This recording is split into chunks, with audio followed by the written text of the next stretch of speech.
Hello दोस्तों, welcome to my channel ज्ञान सहायक। तो आज हम डिस्कस करेंगे ना type of pension for government employees. देखिए, आप लोग तो पेंशन के बारे में सुने होंगे कि पेंशन जैसे कि कोई गवर्नमेंट सर्वेंट रिटायर हो जाता है, उसके बाद उसको पेंशन मिल जाता है। इसके बारे में तो आप जान रहे होंगे।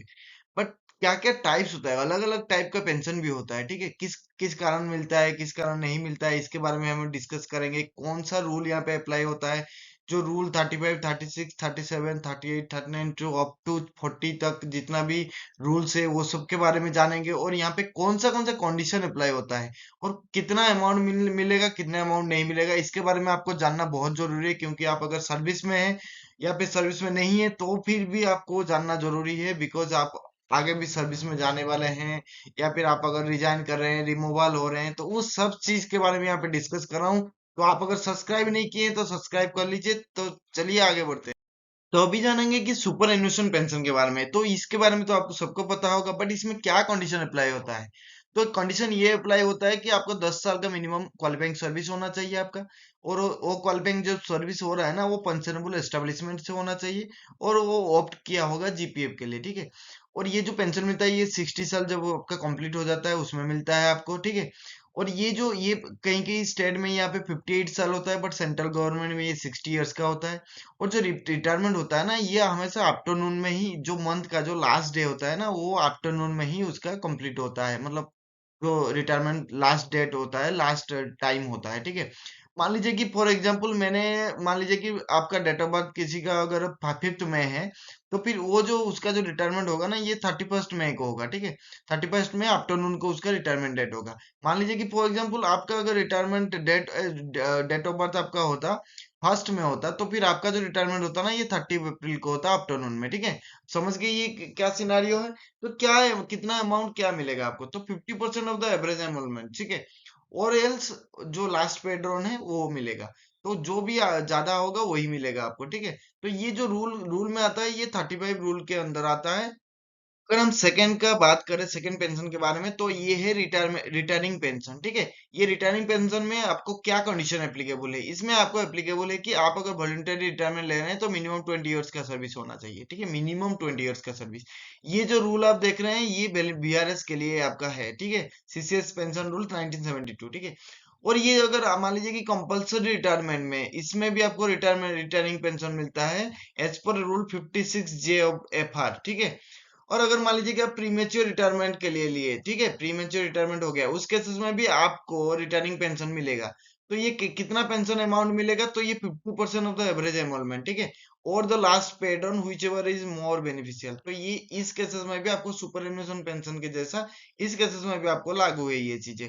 तो इसमें कौन सा रूल लागू होगा, इसमें रूल 36 लागू होगा इसमें। तो आपका यहाँ पे जानेंगे हम थर्ड पेंशन, थर्ड टाइप के बारे में। ठीक है। थर्ड टाइप का ये होता है pension on absorption in PSU और अंडर कॉर्पोरेशन और कंपनी और बॉडी। ठीक है।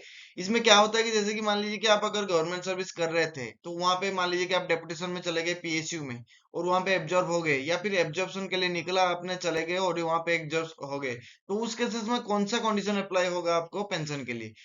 तो ये जो इफेक्टिव डेट देख रहे हैं, 1/1/2006 से आपको फुल पेंशन मिलेगा after completing of minimum 10 years of, अगर आपने गवर्नमेंट सर्वेंट के तहत आपने अगर 10 ईयर्स का सर्विस आपने कंप्लीट कर लिया है, तो आपको फुल पेंशन मिलेगा। तो ये जो कुछ टर्म्स एंड कंडीशन है, ये जो कैटेगरी 1 कहता है कि ये प्रोराटा पेंशन, प्रोराटा पेंशन ये होता है कि ये जो कुछ प्रोपोर्शनेट ऑफ पेंशन मिलता है। ठीक है। वो 2006 से पहले ना, इसमें क्या होता था कि based on length of service. ठीक है। मैक्सिमम 33 ईयर्स का सर्विस के लिए आपको दिया जाता था, 33 ईयर्स ऑफ सर्विस तक आपको पेंशन दिया जाता था। ठीक है, अगर आप कंटिन्यू कर रहे हैं।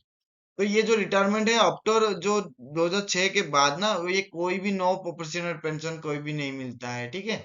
ये टर्म एंड कंडीशन हो गया। तो इसमें अमाउंट कितना क्या मिलता है, वही सेम अमाउंट मिलता है, 50% ऑफ द एवरेज एनरोलमेंट और last paid which is more beneficial. पर एज पर जो डिपार्टमेंट ऑफ पेंशन और वेलफेयर है ना, उसमें ये जो 17/4/2011 को एक निकाला गया था क्लारिफिकेशन, उसमें वो मेंशन किया गया था, जो पेंशन होगा ना, ये प्रोपोर्शनेट बेसिस में कैलकुलेट किया जाएगा on the length of qualifying service. ठीक है, क्वालिफाइंग सर्विस का लेंथ के अनुसार आपका प्रोपोर्शनेट बेसिस में कैलकुलेट किया जाएगा। तो यहाँ पे जो रूल कहता है, ये 37 एंड 37A के अंतर्गत ही ये रूल कहता है। अगर फोर्थ टाइप का बात करेंगे, तो फोर्थ टाइप में ये बोलता है कि इनवैलिड पेंशन। ठीक है, इनवैलिड पेंशन क्या होता है, इसमें कौन सा कंडीशन लागू होता है? इसमें होता है कि जैसे कि मान लीजिए कि आपने रिटायरमेंट से पहले आपका, अगर मान लीजिए कि कोई परमानेंट इनकैपेसिटेशन हो गया है, आपका कोई मेडिकली आप अनफिट डिक्लेयर हो गए, आपका आप मतलब परमानेंट जॉब में है बट आप ये काम नहीं कर पा रहे हैं, उसमें आपको परमानेंटली आपको रेस्ट दे दिया गया है उसमें, तो उसमें इनवैलिड पेंशन इनवैलिड माना जाता है। अगर आप पेंशन ले रहे हैं तो उसके लिए इनवैलिड मतलब लेने के लिए एलिजिबल हैं, तो उस केसेस में भी आपको इनवैलिड माना जाएगा। और जो मेडिकल सर्टिफिकेट, ये फॉर्म 23 के अंतर्गत आपको कॉम्पिटिटिव अथॉरिटी से एक मेडिकल सर्टिफिकेट बनना पड़ेगा। उसमें full of knowledge of the head of office, ठीक है, आपका जो हेड ऑफ ऑफिस होगा उनका नॉलेज में लाके ही उनको भरना पड़ेगा ये फॉर्म 23, ठीक है। ये जो आता है ये रूल नंबर 38 के तहत आता है। इसमें आपको इनवैलिड पेंशन डिक्लेयर किया जाता है अगर ये कंडीशन आप अलाउ नहीं।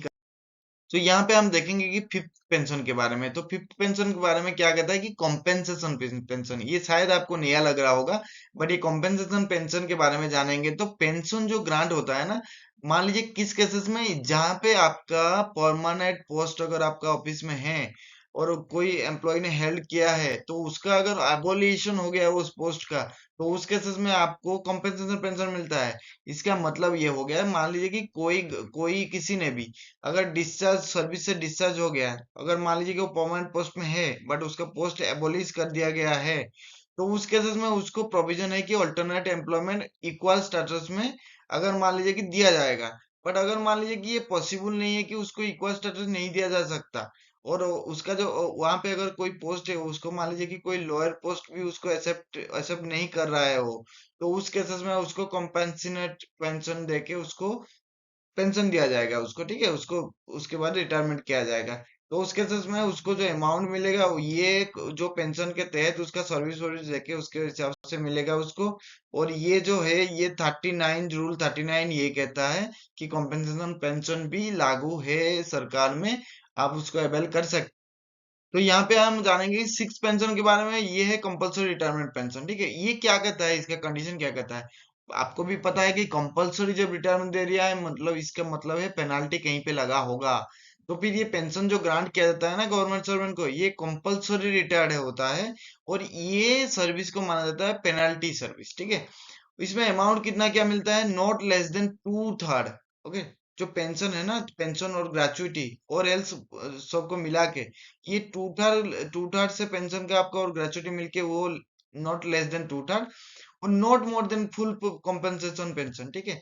आपको फुल जो कॉम्पेंसेशन पेंशन और ग्रेचुइटी मिलना था, उससे ज्यादा नहीं होना चाहिए, या फिर टू थर्ड से कम नहीं होना चाहिए।